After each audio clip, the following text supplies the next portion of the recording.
Salut tout le monde, bienvenue dans cette nouvelle vidéo. Aujourd'hui on se retrouve pour l'épisode 3 du monde des Avengers qui se nomme Le Jardin, euh, qui est le premier chapitre qui concerne qui est dans la suite de l'histoire mais que je ne connaissais pas. C'est-à-dire que les deux vidéos précédentes, j'avais déjà lu les histoires dans des comics avant. Que là, pour moi, c'est totalement du nouveau, enfin entre guillemets, parce que j'ai forcément lu le chapitre avant de faire les vidéos, mais voilà, globalement, c'était totalement de la nouveauté. Et dans ce chapitre, eh ben, on va avoir forcément la conclusion de l'épisode, enfin de l'histoire. Alors, c'est vrai que ça fait peut-être très bizarre de dire on a déjà la conclusion de l'histoire alors qu'on est qu'au troisième épisode sur 6. Mais vous comprendrez plus tard à quoi servent les trois autres épisodes. Parce que les trois autres épisodes permettent quand même de faire avancer un peu plus l'histoire, mais en se basant quand même sur un personnage en particulier, plus que l'équipe en elle-même. Bref. Et du coup, on débute sur Mars, où Adam, du coup, la créature que Ex Nihilo essaye de créer pour être la version humaine parfaite, du coup, est en train de venir à la vie.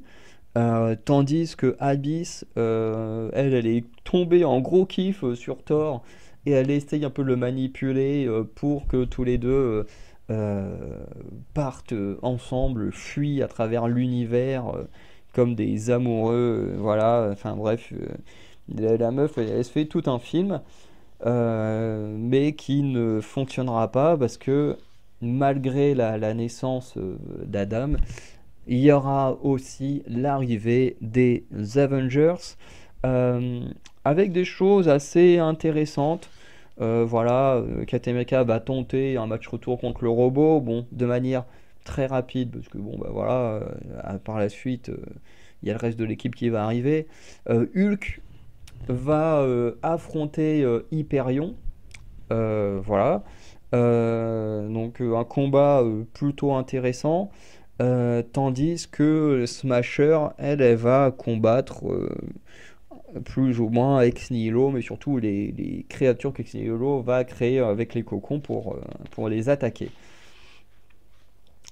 Ensuite, tout le reste de l'équipe arrive grâce au Manifold, parce qu'en gros, le Manifold en fait, a besoin de points d'ancrage pour se téléporter, et du coup, son point d'ancrage, c'est le lieu où se trouve Captain America.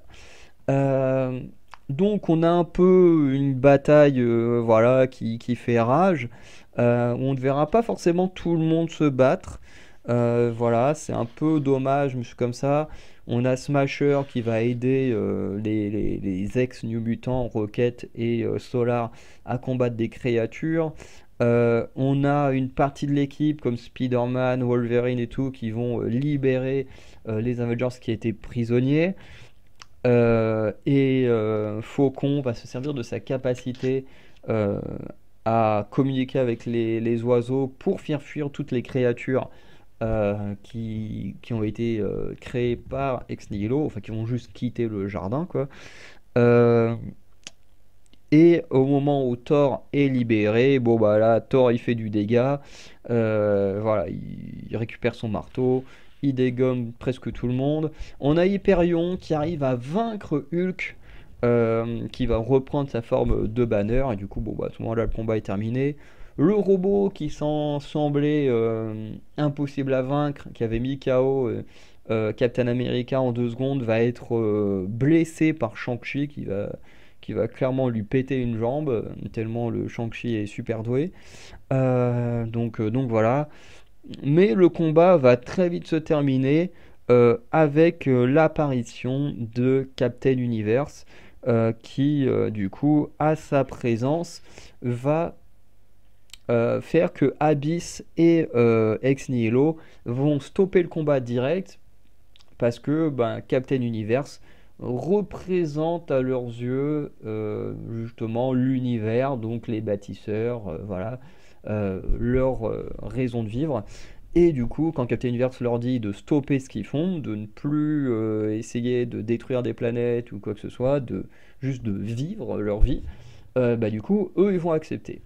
Aleph, lui, il va pas du tout accepter, ce qui fait qu'il y aura un affrontement entre guillemets entre Aleph et le Captain Universe. Et par la suite, du coup, Ex Nihilo et Abyss vont devoir rester sur Mars, même si je le sais que dans la suite des histoires, euh, alors je sais plus à quel moment, mais les Avengers vont à nouveau retourner voir Ex Nihilo et Abyss en tant que partenaire pour vaincre un autre adversaire. D'ailleurs, des adversaires qui sont plein d'autres Ex Nihilo. Mais voilà. Donc pour l'instant, en tout cas, eux, ils sont bloqués sur Mars. Et tant qu'ils ne retentent pas de faire des choses sur Terre, ils les laissent tranquilles. Et les Avengers vont récupérer du coup Adam pour l'emmener sur Terre. D'ailleurs, ils vont lui dire, vous l'avez créé pour créer l'humain parfait, donc sa place est sur Terre avec les autres humains. Euh, voilà, bon, quand on sait ce que deviendra le personnage, bon, ils ont de la chance parce que ça aurait pu mal tourner, mais voilà. Et d'ailleurs, il y a une phrase que je trouve très intéressante avec Ex Nihilo qui dit à Captain qu'est-ce qu'elle a de si spécial ta planète? Et Captain lui répond c'est le premier monde des Avengers. Je trouve la phrase plutôt stylée parce que c'est quasiment là-dessus que se termine entre guillemets l'histoire principale avec les humains ensuite qui retournent sur Terre euh, et qui voilà ont plus ou moins réglé le problème Ex Nihilo Abyss. Donc un chapitre que moi je trouve plutôt sympa, qui est une bonne petite conclusion. Alors c'est vrai que le conflit qui se termine juste parce que Captain Universe apparaît et dit allez hop hop hop, le combat c'est fini, c'est vrai que c'est un peu dommage de ne pas avoir une victoire nette. Mais en même temps, bah, c'est comme ça. C'est pas déconnant non plus, vu qui est un plus ou moins avec Captain Universe. Mais voilà, en tout cas, moi je trouve que c'est un chapitre plutôt sympa. Euh, En plus, voilà, Ex Nihilo Abyss sont plus ou moins punis en devant rester sur Mars. Mais comme j'ai déjà lu quelques éléments de la suite, je sais alors pas quand je dis la suite, hein, je parle pas de ce que vous verrez en vidéo, mais dans d'autres comics hein, qui sont sortis un peu après, je sais que eux ils vont à nouveau faire équipe ensemble, du coup ils seront plus vraiment punis, et surtout en plus, bah, comme ils le disent, nous c'est notre raison de vivre, on n'est pas forcément méchants quoi, c'est juste qu'ils ont été élevés pour faire ça, et ils ont toujours fait ça en pensant que bah, c'était normal. Donc voilà. En tout cas, on va arrêter là. Donc n'hésitez pas à liker, à vous abonner, à comment dire, à laisser un petit nom sur Tipeee si vous voulez soutenir nos projets. Laissez un petit commentaire pour ce que vous pensez de la vidéo ou du chapitre en lui-même. Et sinon, c'est tout bonne journée, de bonne soirée. Et je vous dis à très bientôt pour de nouvelles vidéos. Ciao tout le monde.